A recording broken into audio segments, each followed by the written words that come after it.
que ocorreu ontem no Supremo Tribunal Federal, a explosão de duas bombas. O que ocorreu ontem não é um fato isolado do contexto, que se iniciou lá atrás, quando o gabinete do ódio, o famoso gabinete do ódio. Vamos acompanhar essa fala de Alexandre de Moraes, porque ele vai fazer uma ligação entre o que aconteceu nessa última quarta-feira com o Bolsonaro. Fica até o final desse vídeo. Se não estiver inscrito no canal, inscreva-se, deixa seu like, acompanhe esse vídeo e ouça o que Alexandre de Moraes vai falar com relação a esse atentado que aconteceu. E aí nós vamos acompanhando e dando alguns comentários ao desenrolar desse vídeo. Então vamos lá. Nós não podemos ignorar o que ocorreu ontem. E o Ministério Público é uma instituição muito importante e vem fazendo esse trabalho importante na manutenção da democracia, no combate a esse extremismo que, lamentavelmente, nasceu e cresceu no Brasil em tempos atuais, e nós precisamos continuar combatendo isso. O que ocorreu ontem no Supremo Tribunal Federal, a explosão de duas bombas, e depois, durante as diligências da Polícia Federal, a casa da pessoa que acabou morrendo, outras duas bombas estouraram assim que a Polícia Federal entrou, e por sorte e competência da Polícia Federal, eles utilizaram aquele robozinho para abrir as portas, senão poderia ter ocorrido algo mais fatal. Mas o que ocorreu ontem não é um fato isolado do contexto. Perceba que o Alexandre de Moraes ele diz um negócio interessante aqui. Ele diz, veja que o ato que aconteceu não é algo isolado do contexto.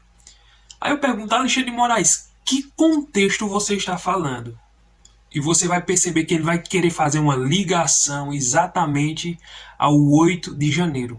Ou seja, isso que aconteceu nessa última quarta-feira, ele vai querer juntar e trazer informações como se tivesse uma ligação com o que aconteceu no 8 de janeiro nas praças dos Três Poderes, justamente para quê?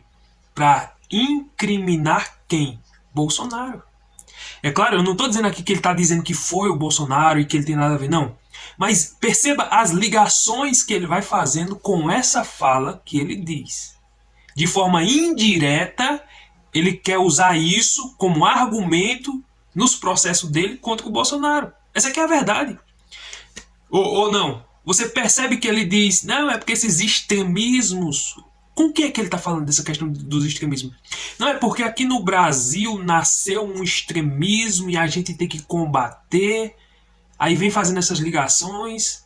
Então, eu não tenho dúvida de que ele quer fazer a ligação justamente a Bolsonaro, de forma indireta. Não estou dizendo que ele está julgando, não. Estou dizendo que ele, indiretamente, ele vai usar isso contra o presidente Bolsonaro. Queira a Deus, e a Polícia Federal vai analisar, e os autos já estão com o presidente do Supremo Tribunal Federal, o ministro Barroso, para analisar, a presidência que analisa eventual prevenção em relação às demais investigações já em curso, mas, como eu disse, queira a Deus que seja um ato isolado, esse ato, mas no contexto, é um contexto que se iniciou lá atrás, quando o gabinete do ódio, o famoso gabinete do ódio...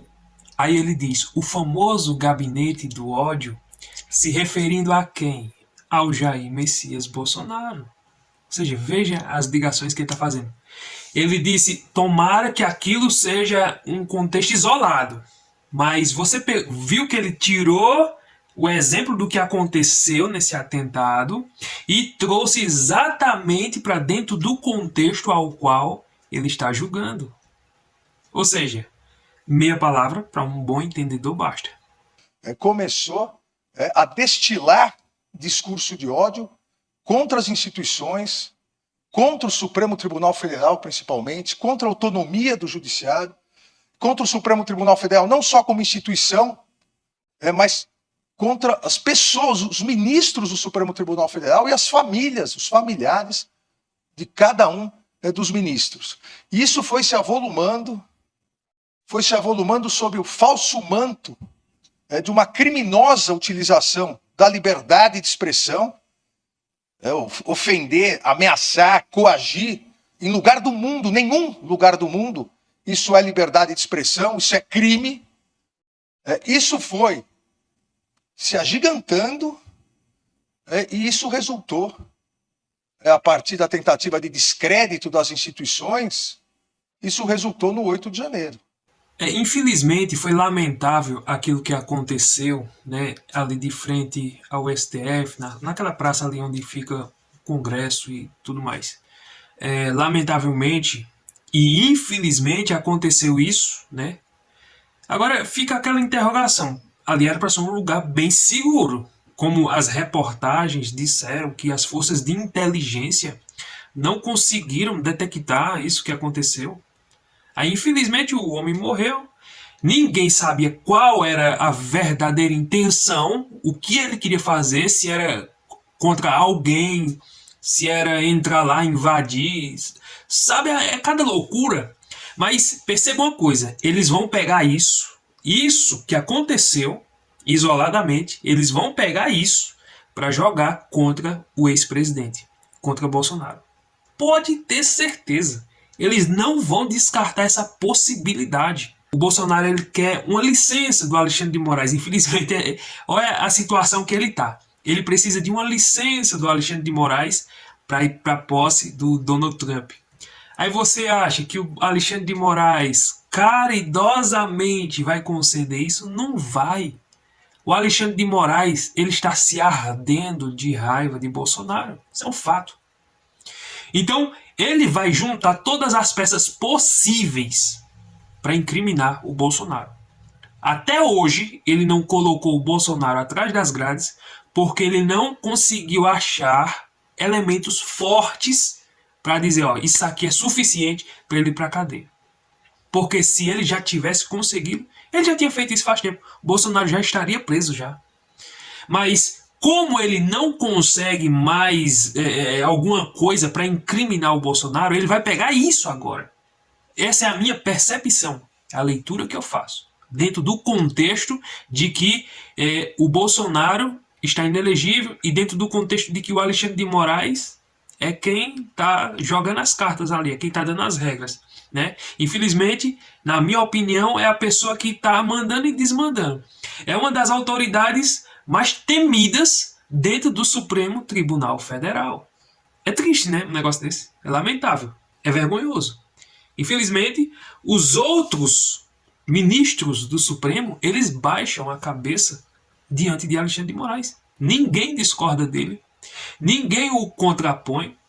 A não ser uma fala do André Mendonça, que eu já postei o vídeo aqui, ao qual André Mendonça, na frente de Alexandre de Moraes, fez a pergunta: cadê as câmeras do dia 8 de janeiro? Cadê? Aonde o Flávio Dino estava, lá no Ministério da Justiça, e todo aquele lugar ao redor ali da esplanada dos ministérios ali tem câmeras em todos os lugares. Cadê as câmeras? Por que não mostram? Outra pergunta, por que o G. Dias, que as câmeras mostraram que ele ficou passeando lá, por que ele não está preso? Essa é outra pergunta. Por que o Alexandre de Moraes não age com imparcialidade e revela as câmeras que era para ser revelada e que está oculta? Só ele sabe, ele já viu as imagens já. Se ele não soltou, é porque algo a mais tem lá que ninguém pode saber. O Flávio Dino, que agora é ministro, ninguém vai investigar ele mais. Mas o Flávio Dino, que era o ministro da Justiça, ele viu toda a cena acontecendo. O G. Dias, que era um ministro também, ele viu tudo que aconteceu. Não tinha força de segurança suficiente para conter aquelas pessoas. Por que não tinha? Tava faltando, os policiais estavam tudo de folga.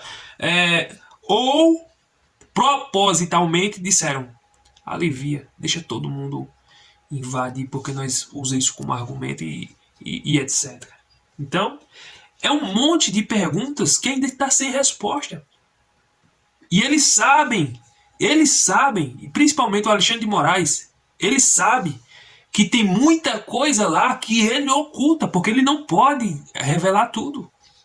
Por exemplo, eu tenho certeza que ele teve acesso a todas as filmagens e todas as câmeras do que aconteceu. Mas quem vai saber, né? Quem vai perguntar isso a Alexandre de Moraes? Quem vai fazer ele trazer isso à tona? Ninguém, porque o Senado não está nem aí. E infelizmente vai ser uma história que vai ficar sem um ponto final, porque o ponto final que Alexandre de Moraes quer fazer é colocar o Bolsonaro, já está inelegível, mas quer colocar ele atrás das grades. Lamentavelmente, mas essa aqui é a realidade.